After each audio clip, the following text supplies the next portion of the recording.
জয় শ্রীকৃষ্ণ। রাধে রাধে। বন্ধুরা, আজকে জানুন পেঁয়াজ রসুন পৃথিবীতে সৃষ্টির রহস্য। পেঁয়াজ রসুন আমিষ না নিরামিষ?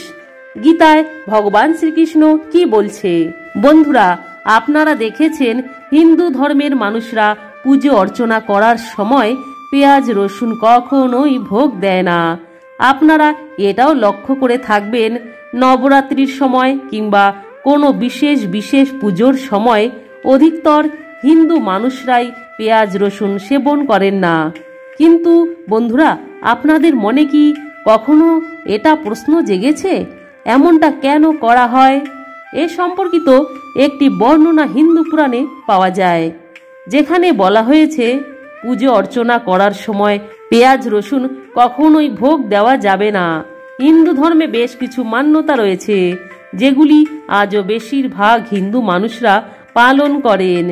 এই মান্যতাগুলির মধ্যে অন্যতম একটি বিষয় হলো পেঁয়াজ রসুনের সেবন। তা নবরাত্রির দিনে একদমই করা যাবে না। পুরাণে বর্ণিত কথা অনুযায়ী সৃষ্টির শুরুতে যখন দেবতা ও দানবরা মিলিত হয়ে সমুদ্র মন্থন করছিলেন, তখন সেখান থেকে নবরত্ন নির্গত হয়েছিল। নবরত্নের মধ্যে সব থেকে শেষের রত্নটি ছিল অমৃত। সেই অমৃতটি কে নেবে, এই নিয়ে দেবতা ও দানবদের মধ্যে লড়াই শুরু হয়। তখন ভগবান বিষ্ণু মোহিনী অবতারে দেবতাদের অমর বানানোর উদ্দেশ্যে অমৃত পান করাতে লাগলেন। সেই সময় রাহু নামে একটি রাক্ষস চন্দ্র ও সূর্যদেবের মাঝে এসে বসে পড়েছিলেন, আর মোহিনী রূপী ভগবান বিষ্ণু ওই রাক্ষসকেও অমৃত পান করিয়ে দেন। কিন্তু তারপরেই যখনই ভগবান বিষ্ণু এই কথাটি জানতে পারলেন, তখনই তিনি তার নিজের সুদর্শন চক্র দিয়ে ওই রাক্ষসের ধর থেকে মাথা আলাদা করে দিলেন। তখনই মাথাটি হয়ে গেল রাহু আর ধরটি হলো কেতু। কিন্তু ধর থেকে মাথা আলাদা হওয়ার আগেই তার মুখের মধ্যে অমৃতের 2-1 ফোঁটা চলে গিয়েছিল। মুখে 2-1 ফোঁটা অমৃত যাবার ফলে তার মস্তকটি অমর হয়ে যায়। মানা হয় যে ভগবান বিষ্ণু রাক্ষসের মস্তক কাটার সময় রাক্ষসের শরীর থেকে রক্ত বের হয়ে মাটিতে পড়ে। মানা হয় ওই রাক্ষসের শরীর থেকেই নির্গত হওয়া রক্ত থেকে পেঁয়াজ ও রসুনের জন্ম হয়। এই কারণে পেঁয়াজ রসুন খেলে মুখ থেকে দুর্গন্ধ নির্গত হয়। এছাড়া ও পেঁয়াজ এবং রসুন যেহেতু রাক্ষসের রক্ত থেকে জন্ম হয়েছে, সেই কারণে পেঁয়াজ এবং রসুনের মধ্যে রাক্ষসের বাস হয়।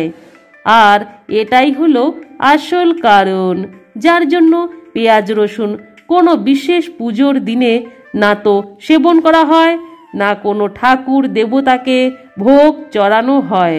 বন্ধুরা, এছাড়াও পেঁয়াজ রসুন সম্পর্কিত বর্ণনা আরও একটি জায়গায় পাওয়া যায়। ভগবান শ্রীকৃষ্ণ গীতাতে এই বিষয়টি নিয়ে নিজেও বর্ণনা করেছেন। গীতায় ভগবান শ্রীকৃষ্ণ বলেছেন, মানুষ 3 গুণের অধিকারী, সত্ত্ব, রজ, তম, অর্থাৎ সাত্ত্বিক গুণ, রাজসিক গুণ ও তামসিক গুণ। নম্র, ভদ্র, সহজ সরল, সৎ হওয়া সাত্ত্বিক গুণের প্রকাশ, আর প্রভুত্ব করতে চাওয়া, উচ্চাকাঙ্ক্ষী হওয়া, এগুলি হলো রজ বা রাজসিক গুণের প্রকাশ। এবং আলস্য, অতি নিদ্রা, কর্মবিমুখ প্রভৃতি হলো তম বা তামসিক গুণের প্রকাশ। যে ব্যক্তির মধ্যে যেই ধরনের গুণ থাকে তার খাদ্য সেই ধরনের হয়। তেমনি ধরুন একজন রাজা শত্রুদের হাত থেকে দেশ ও দেশের মানুষদের বাঁচানোর জন্য সর্বদা সচেতন থাকতে হয়, নিয়ন্ত্রণ তাকে চেষ্টা করতে হয়। ঠিক এরই সাথে রাজার মনোভাব সর্বদা উচ্চাকাঙ্ক্ষী হয়। প্রভুত্ব বিস্তার করা হলো সকল রাজার গুণের মধ্যে একটি অন্যতম গুণ। তার মধ্যে স্বাভাবিকভাবেই রাজসিক গুণের প্রভাব বেশি, তাই তার খাদ্যও হবে রাজকীয়। এই কারণেই তিনি খাবেন মাছ, মাংস, পেঁয়াজ, রসুন ইত্যাদি, সেটাই তার প্রয়োজন। কিন্তু যিনি একজন নিরীহ ব্রাহ্মণ বা বৈষ্ণব, যারা ভগবানের সেবা, পুজো ও শাস্ত্র পাঠ করেন, ভগবানকে পুজো না দিয়ে সেবা করতেই চায় না, অথবা একজন সাধারণ শিক্ষক, তার শরীরের জন্য রাজার ন্যায় তেজের প্রয়োজন নেই। তার প্রয়োজন তার মন ও মস্তিষ্কের জন্য সামান্য খাবার হলেই চলবে। তাই তার খাবার হবে হালকা এবং তার কর্মের উপযোগী, পেট ভরার মতো খাদ্য। এই কারণে দুধ, শাকসবজি এগুলো হলো সাত্ত্বিক খাবার, অর্থাৎ এই খাবারগুলি সত্ত্বগুণকে বৃদ্ধি করে। আর তামসিক গুণ সম্পন্ন ব্যক্তি যেহেতু বুদ্ধিরিক্ত কাজ বা সম্পন্ন কোনো কাজ করেন না, তাই তাদের খাদ্যের কোনো তালিকা নেই। অতিরিক্ত ঝাল, অতিরিক্ত টক কোনো কিছুতেই তাদের কাছে না নেই। বর্তমানে আমরা খাদ্যের এই বিভাগগুলি গুলিয়ে ফেলে আমিষ নিরামিষে বিভাজন করছি, কিন্তু যেগুলি আমরা আমিষ বলে খাই সেগুলো কিন্তু প্রকৃতপক্ষে আমিষ নয়, সেগুলিকে বলা হয় রাজকীয় খাবার। তাই এই খাবারগুলির কাজ হলো শরীরের তেজ তৈরি করা। খাবার প্রাণী থেকে আসতে হবে এমন কোনো প্রয়োজন নেই। যেখান থেকেই আসুক না কেন, সেই খাবার শরীরে যদি তেজ তৈরি করে, অর্থাৎ রাজকীয় হয়, তাহলেই সেটা রাজকীয় খাবার বলে মনে করা হয়। এই কারণে পেঁয়াজ, রসুন এগুলি উদ্ভিদের ফল হওয়া সত্ত্বেও রাজকীয় খাবারের মধ্যে পড়ে। এই খাবারগুলি গ্রহণ করলে আপনার শরীরে তেজ উৎপন্ন হবেই হবে, আর আপনাকে ভগবানের ভক্তির পথে বাধা সৃষ্টি করবে। কিন্তু বর্তমানে আমাদের এই জ্ঞান না থাকায় আমরা পেঁয়াজ, রসুনকে এই কারণের জন্য আমিষ বলে থাকি। অন্যদিকে প্রাণীর দেহ থেকে আসা খাবার যেমন দুধ, মধু এগুলিকে আমরা সাত্ত্বিক খাবার রূপে গ্রহণ করি, কিন্তু সেগুলিকে আমরা সাত্ত্বিক বলার বদলে নিরামিষ বলে ভুল করি। এই খাবারগুলি প্রকৃতপক্ষে গ্রহণ করলে দেহে সাত্ত্বিক গুণের প্রভাব থাকে, অর্থাৎ সত্ত্ব গুণের বিকাশ ঘটে। কাজেই দুধ, ছানা বা মধু এই খাবারগুলিকে আর নিরামিষ বলবেন না, বলবেন সাত্ত্বিক আহার। আশা করি বন্ধুদের খাবার সম্পর্কিত বুঝতে পেরেছেন। এই বিষয়টি বুঝতে পারলে আপনি এটাও বুঝতে সক্ষম হবেন পুজোর দিনে বা পিতা মাতার বিয়োগের দিনে আমরা নিরামিষ কেন খাই, নিরামিষ খাওয়ার কথা কেন বলা হয়।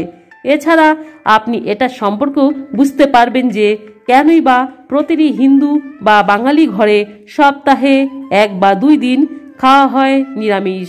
এর কারণ হলো বন্ধুরা, প্রকৃতপক্ষে আমরা মুখে নিরামিষ বললেও ওই দিনগুলোতে সাত্ত্বিক আহার গ্রহণ করি। পুজোর দিনে পুজোর জন্য শারীরিক বলের থেকে ধ্যান বা মন শান্ত রাখার প্রয়োজন। এই কারণেই পুজোর দিনে অথবা পিতা মাতার বিয়োগের পর আমিষ আহার অর্থাৎ রাজকীয় খাবার গ্রহণ করা হয় না।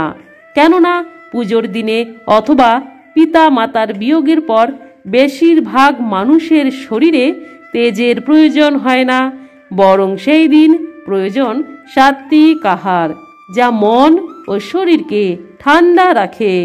আশা করি বন্ধুরা খাবার সংক্রান্ত বিষয় বুঝতে পারলেন। পেঁয়াজ, রসুন আমিষ কেন এবং খাবারের তালিকা কেমন হলে মানুষের উপর কেমন প্রভাব পড়ে। তাই বন্ধুরা সকলে ভালো থাকবেন, সুস্থ থাকবেন। বন্ধুরা ভিডিওটি এখানেই সমাপ্ত। লাইক, সাবস্ক্রাইব ও শেয়ার করতে ভুলবেন না। অনুরোধ রইল কমেন্টে জয় শ্রীকৃষ্ণ লিখতে অবশ্যই মনে রাখবেন। ধন্যবাদ।